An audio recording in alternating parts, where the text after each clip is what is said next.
मुजफ्फरपुर मुजफ्फरपुर कांटी थाना अंतर्गत राहुल साहनी का हत्या हुआ था, जिसमें माननीय मंत्री इजराइल मंसूरी का एफआईआर में नाम डाला गया और एफआईआर नहीं हुआ था। उसका आवेदन और कागज विधानसभा में उठा था। माननीय मुख्यमंत्री जी ने कागज मांगे, संज्ञान लिए। आज पुनः उस संज्ञान का सदन में आकर के उन्होंने जवाब नहीं दिया और आज पुनः उसकी मां ने थाना में जाके आवेदन दिया है कि इजराइल मंसूरी माननीय मंत्री के आदमी जाकर के धमकी दिया है कि जिस तरह से बेटे का हत्या किए हैं, अब तुम्हारे दामाद का गाड़ी तर रोंद देंगे और दुर्घटना का नाम देंगे, नहीं तो केस वापस लो। उसका आवेदन है, थाने के अंदर दिया गया है, बैठा हुआ है, कोई उसको ले नहीं रहा है। अब बताइए माननीय मुख्यमंत्री जी, आवेदन लिए, क्या हुआ? सरकार से हम लोग मांग कर रहे हैं, कोई जवाब देने के लिए तैयार नहीं है और आसन पर बैठे विधानसभा अध्यक्ष जबरदस्ती चला रहे हैं विधानसभा को। ये हत्यारा सरकार लोगों की जिंदगी की सुरक्षा की गारंटी नहीं दे रहा। कई व्यापारियों का हत्या हुआ, अपहरण हुआ, लूट हुआ, लेकिन ये कोई जवाब देने के लिए तैयार नहीं है। अपराधियों और भ्रष्टाचारियों को बचाने वाली सरकार।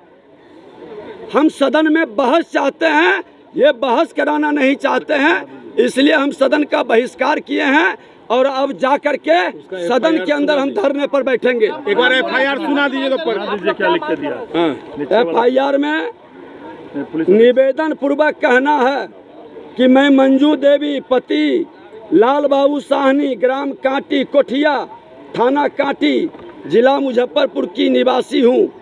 दिनांक 9/2/23 को मेरे पुत्र राहुल कुमार की बिहार सरकार के आईटी मंत्री के इशारे पर कांटी कोठिया एस डेक के पास हत्या कर दी गई थी।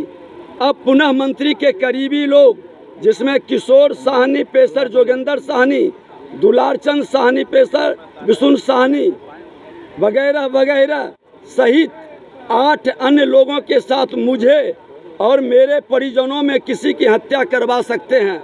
पूर्व में मेरे बेटे राहुल की हत्या होने के बाद मंत्री के दबंगों के द्वारा घर पर आकर बार बार धमकी दिया जा रहा है कि अगर तुम लोग हत्या का मुकदमा नहीं हटाओगे तो तुम लोगों को छाई लोडिंग के दौरान किसी गाड़ी के नीचे कुचलकर मार देंगे, जिसके बाद घटना को एक्सीडेंट बता देंगे।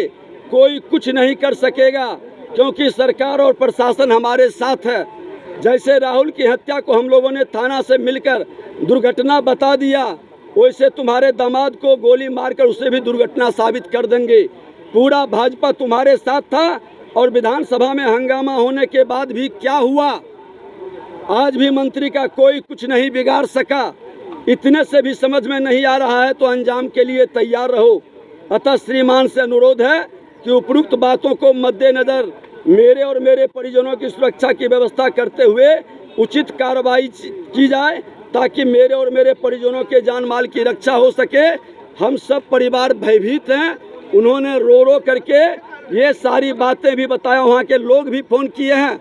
इसलिए ये सरकार इतने गंभीर विषय को संज्ञान में नहीं लेकर जवाब नहीं देती है तो फिर सदन चलाने का क्या उचित है? निश्चित तौर पर बर्खास्त करे और इस्तीफा एकदम बर्खास्त करे और गिरफ्तार करो। आप लोग ये खुलेआम देख रहे हैं, कोई सुनने के लिए तैयार नहीं। केस नहीं ले रहा है। हमने खुद आईजी से मिल करके आया था।